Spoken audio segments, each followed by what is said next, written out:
اللہ یبدأ الخلق ثم یعیدہ ثم الیہ ترجعون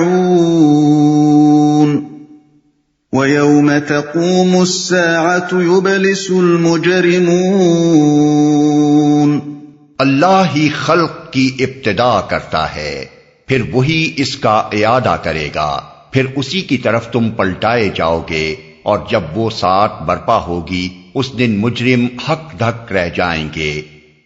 وہی اس کا اعادہ کرے گا۔ یہ بات اگرچہ دعوے کے انداز میں بیان فرمائی گئی ہے، مگر اس میں خود دلیل دعویٰ بھی موجود ہے۔ سری عقل اس بات پر شہادت دیتی ہے کہ جس کے لیے خلق کی ابتدا کرنا ممکن ہو،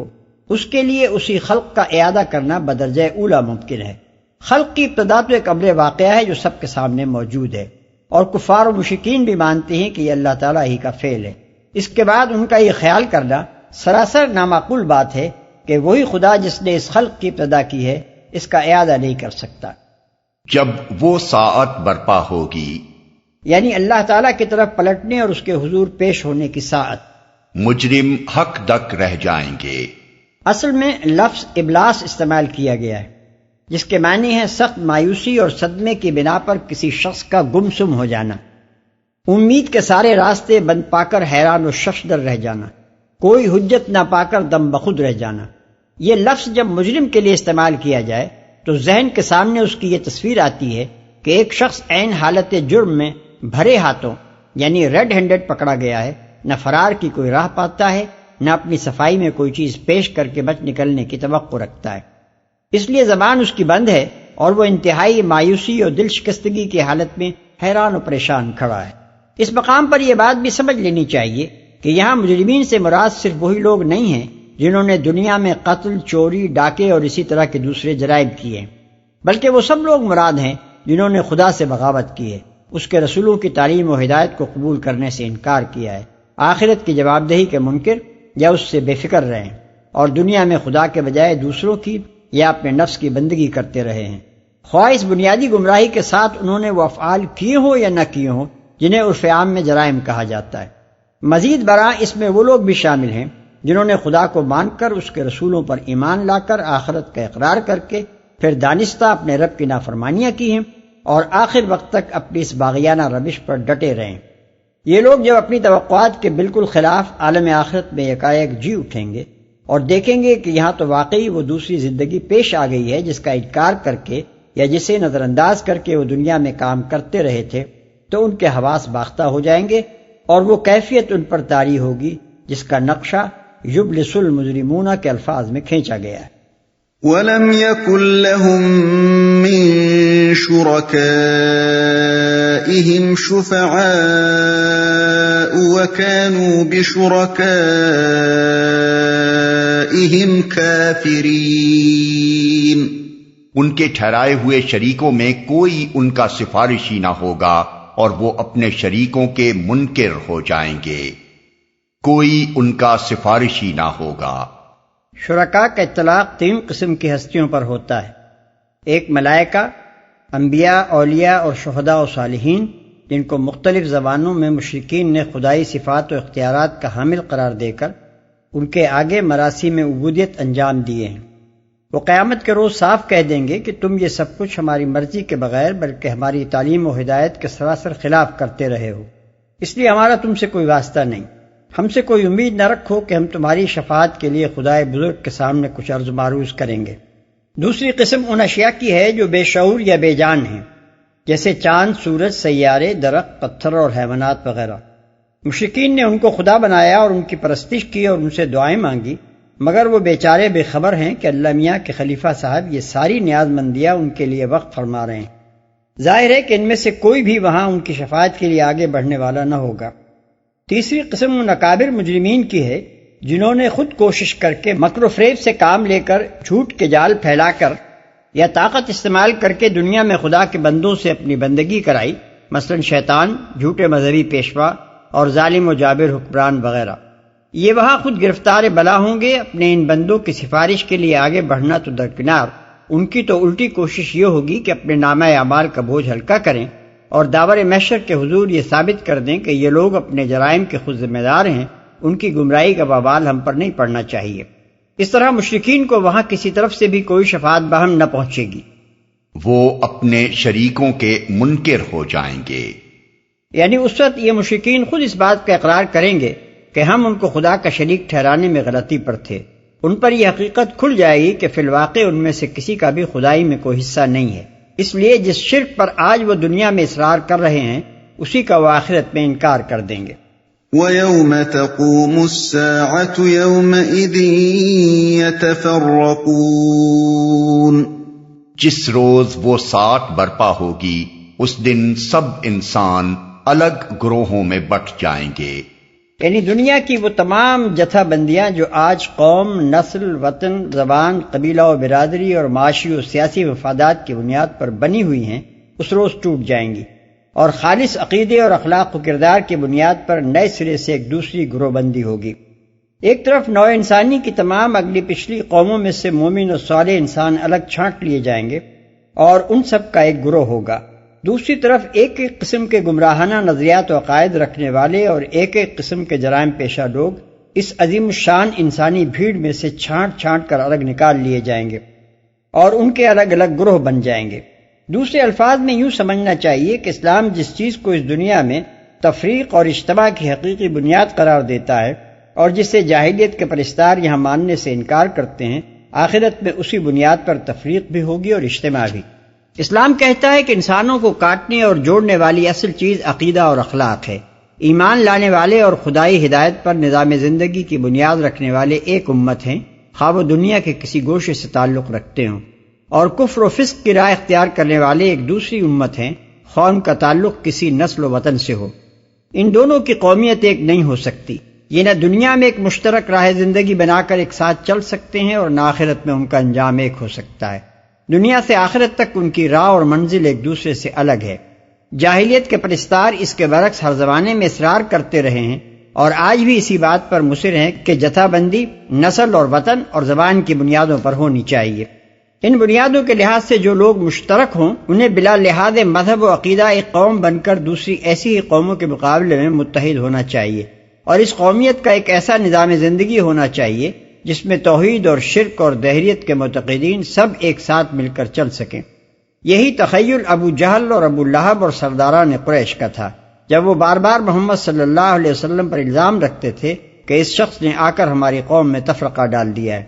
اسی پر قرآن مجید یہاں متنبع کر رہا ہے کہ تمہاری یہ تمام جتھے بندیاں جو تم نے اس دنیا میں غلط بنیادوں پر کر رکھی ہیں آخر کار ٹوٹ جانے والی ہیں، اور نوع انسانی میں مستقل تفریق اسی عقیدے اور نظریہ حیات اور اخلاق و کردار کی بنیاد پر ہونے والی ہے جس پر اسلام دنیا کی زندگی میں کرنا چاہتا ہے۔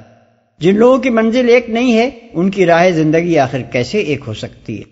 فَأَمَّا الَّذِينَ آمَنُوا وَعَمِلُوا الصَّالِحَاتِ فَهُمْ فِي رَوْضَةٍ يُحْبَرُونَ، جو لوگ ایمان لائے ہیں اور جنہوں نے نیک عمل کیے ہیں وہ ایک باغ میں شاداں فرحاں رکھے جائیں گے۔ وہ ایک باغ میں، ایک باغ کا لفظ یہاں اس باغ کی عظمت و شان کا تصور دلانے کے لیے استعمال ہوا ہے۔ عربی زبان کی طرح اردو میں بھی یہ انداز بیان اس غرض کے لیے معروف ہے، جیسے کوئی شخص کسی کو ایک بڑا اہم کام کرنے کو کہے اور اس کے ساتھ یہ کہے کہ تم نے یہ کام اگر کر دیا تو میں تمہیں ایک چیز دوں گا، تو اس سے مراد یہ نہیں ہوتی کہ وہ چیز عدد کے لحاظ سے ایک ہوگی، بلکہ اس سے مقصود یہ ہوتا ہے کہ اس کے انعام میں تم کو ایک بڑی قیمتی چیز دوں گا جسے پا کر تم نہال ہو جاؤ گے۔ شاداں فرحاں رکھے جائیں گے۔ اصل میں لفظ یحبرون استعمال ہوا ہے جس کے مفہوم میں مسرت، لذت، شان و شوکت اور تکریم کے تصورات شامل ہیں، یعنی وہاں بڑی عزت کے ساتھ رکھے جائیں گے، خوش و خرم رہیں گے اور ہر طرح کی لذتوں سے شاد کام ہوں گے۔ وَأَمَّا الَّذِينَ كَفَرُوا وَكَذَّبُوا بِآيَاتِنَا وَلِقَاءِ الْآخِرَةِ فَأُولَئِكَ فِي الْعَذَابِ مُحْضَرُونَ، اور جنہوں نے کفر کیا ہے اور ہماری آیات کو اور آخرت کی ملاقات کو جھٹلایا ہے وہ عذاب میں حاضر رکھے جائیں گے۔ آخرت کی ملاقات کو جھٹلایا ہے۔ یہ بات قابل توجہ ہے کہ ایمان کے ساتھ تو عمل صالح کا ذکر کیا گیا ہے جس کے نتیجے میں وہ شاندار انجام نصیب ہوگا، لیکن کفر کا انجام بد بیان کرتے ہوئے عمل بد کا کوئی ذکر نہیں فرمایا گیا۔ اس سے صاف ظاہر ہوتا ہے کہ کفر بجائے خود آدمی کے انجام کو خراب کر دینے کے لیے کافی ہے، خواہ عمل کی خرابی اس کے ساتھ شامل ہو یا نہ ہو۔ فسبحان اللہ حین تمسون وحین تصبحون، پس تسبیح کرو اللہ کی جب کہ تم شام کرتے ہو اور جب صبح کرتے ہو۔ پس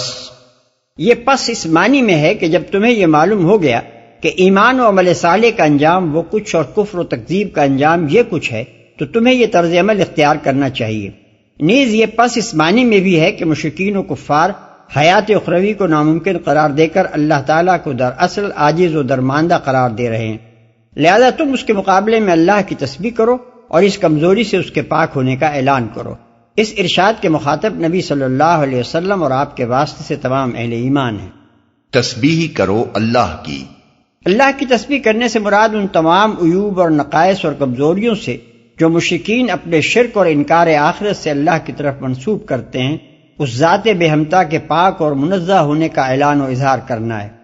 اس اعلان و اظہار کی بہترین صورت نماز ہے۔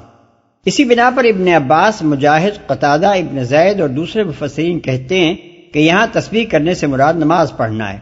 اس تفسیر کے حق میں یہ صریح قرینہ خود اس آیت میں موجود ہے کہ اللہ کی پاکی بیان کرنے کے لیے اس میں چند خاص اوقات مقرر کیے گئے ہیں۔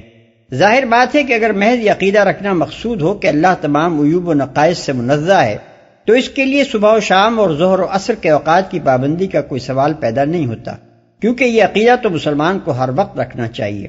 اسی طرح اگر محض زبان سے اللہ کی پاکی کا اظہار مقصود ہو، تب بھی ان اوقات کی تخصیص کے کوئی معنی نہیں، کیونکہ یہ اظہار تو مسلمان کو ہر موقع پر کرنا چاہیے۔ اس لیے اوقات کی پابندی کے ساتھ تسبیح کرنے کا حکم لامحالہ اس کی ایک خاص عملی صورت ہی کی طرف اشارہ کرتا ہے، اور یہ عملی صورت نماز کے سوا اور کوئی نہیں ہے۔ وَلَهُ الْحَمْدُ فِي السَّمَاوَاتِ وَالْأَرْضِ وَعَشِيًّا وَحِينَ تُظْهِرُونَ، آسمانوں اور زمین میں اسی کے لیے حمد ہے، اور تسبیح کرو اس کی تیسرے پہر اور جب کہ تم پر ظہر کا وقت آتا ہے۔ اس آیت میں نماز کے 4 اوقات کی طرف صاف اشارہ ہے: فجر، مغرب، عصر اور ظہر۔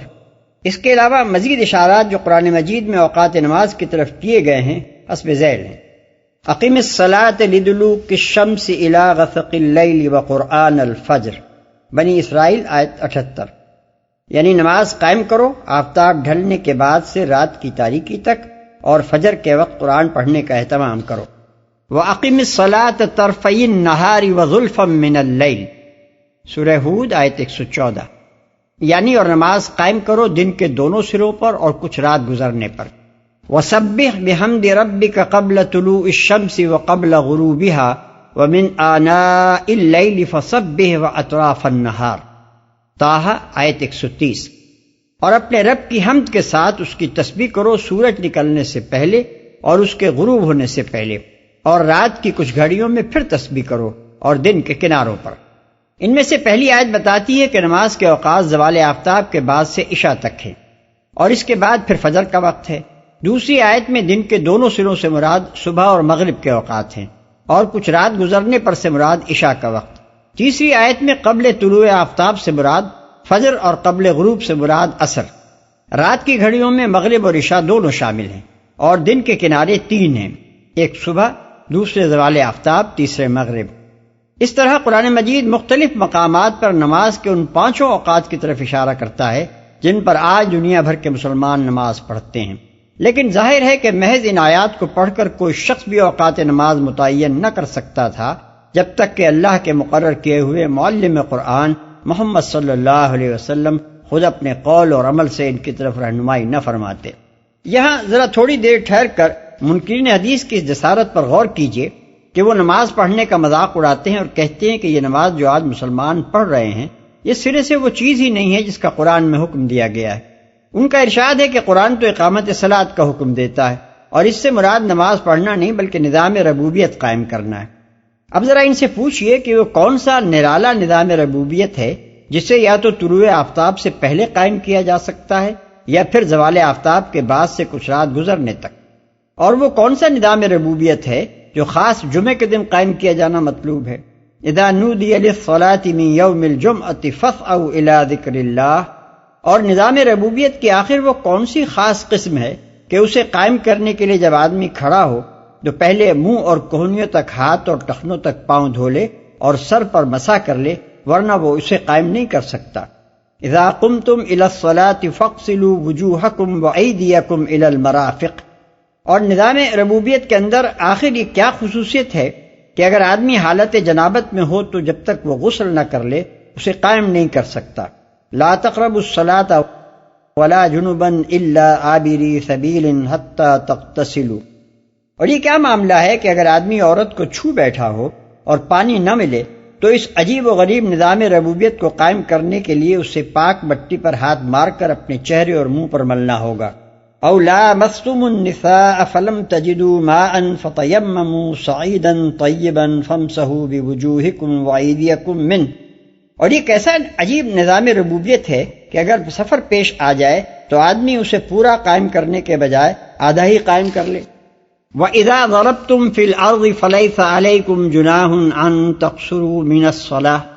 پھر یہ کیا لطیفہ ہے کہ اگر جنگ کی حالت ہو تو فوج کے آدھے سپاہی ہتھیار لیے ہوئے امام کے پیچھے نظام ربوبیت قائم کرتے رہیں اور آدھے دشمن کے مقابلے میں ڈٹے رہیں۔ اس کے بعد جب پہلا گروہ امام کے پیچھے نظام ربوبیت قائم کرتے ہوئے ایک سجدہ کر لے تو وہ اٹھ کر دشمن کا مقابلہ کرنے کے لیے چلا جائے اور دوسرا گروہ اس کی جگہ آ کر امام کے پیچھے اس نظام ربوبیت کو قائم کرنا شروع کر دے۔ وَإِذَا كُنْتَ فِيهِمْ فَأَقَمْتَ لَهُمُ الصَّلَاةَ فَلْتَقُمْ طَائِفَةٌ مِّنْهُمْ مَعَكَ وَلْيَأْخُذُوا أَسْلِحَتَهُمْ فَإِذَا سَجَدُوا فَلْيَكُونُوا مِنْ وَرَائِكُمْ وَلْتَأْتِ طَائِفَةٌ أُخْرَى لَمْ يُصَلُّوا فَلْيُصَلُّوا مَعَكَ۔ قرآن مجید کی یہ ساری آیات صاف بتا رہی ہیں کہ اقامت صلاۃ سے مراد وہی نماز قائم کرنا ہے جو مسلمان دنیا بھر میں پڑھ رہے ہیں، لیکن منکرین حدیث ہیں کہ خود بدلنے کے بجائے قرآن کو بدلنے پر اصرار کیے چلے جاتے ہیں۔ حقیقت یہ ہے کہ جب تک کوئی شخص اللہ تعالیٰ کے مقابلے میں بالکل ہی بے باک نہ ہو جائے وہ اس کے کلام کے ساتھ یہ مذاق نہیں کر سکتا جو یہ حضرات کر رہے ہیں، یا پھر قرآن کے ساتھ یہ کھیل وہ شخص کھیل سکتا ہے جو اپنے دل میں اسے اللہ کا کلام نہ سمجھتا ہو اور محض دھوکہ دینے کے لیے قرآن پکار کر مسلمانوں کو گمراہ کرنا چاہتا ہو۔ یخرج الحی من المیت ویخرج المیت من الحی ویحیی الارض بعد موتها وَكَذَلِكَ تُخْرَجُونَ۔ وہ زندہ میں سے مردے کو نکالتا ہے اور مردے میں سے زندہ کو نکال لاتا ہے اور زمین کو اس کی موت کے بعد زندگی بخشتا ہے، اسی طرح تم لوگ بھی حالت موت سے نکال لیے جاؤ گے۔ زندگی بخشتا ہے یعنی جو خدا ہر آن تمہاری آنکھوں کے سامنے یہ کام کر رہا ہے وہ آخر انسان کو مرنے کے بعد دوبارہ زندگی بخشنے سے عاجز کیسے ہو سکتا ہے؟ وہ ہر وقت زندہ انسانوں اور حیوانات میں سے فضلات یعنی ویسٹ میٹر خارج کر رہا ہے جن کے اندر زندگی کا شائبہ تک نہیں ہوتا۔ وہ ہر لمحہ بے جان مادے یعنی ڈیڈ میٹر کے اندر زندگی کی روح پھونک کر بے شمار جیتے جاگتے حیوانات، نباتات اور انسان وجود میں لا رہا ہے، حالانکہ بجائے خود ان مادوں میں جن سے ان زندہ ہستیوں کے جسم مرکب ہوتے ہیں قطعاً کوئی زندگی نہیں ہوتی۔ وہ ہر آن یہ منظر تمہیں دکھا رہا ہے کہ بنجر پڑی ہوئی زمین کو جہاں پانی میسر آیا اور یکایک وہ حیوانی اور نباتی زندگی کے خزانے اگلنا شروع کر دیتی ہے۔ یہ سب کچھ دیکھ کر بھی اگر کوئی شخص یہ سمجھتا ہے کہ اس کارخانے ہستی کو چلانے والا خدا انسان کے مر جانے کے بعد اسے دوبارہ زندہ کرنے سے عاجز ہے تو حقیقت میں وہ عقل کا اندھا ہے۔ اس کے سر کی آنکھیں جن ظاہری مناظر کو دیکھتی ہیں اس کی عقل کی آنکھیں ان کے اندر نظر آنے والے روشن حقائق کو نہیں دیکھتی۔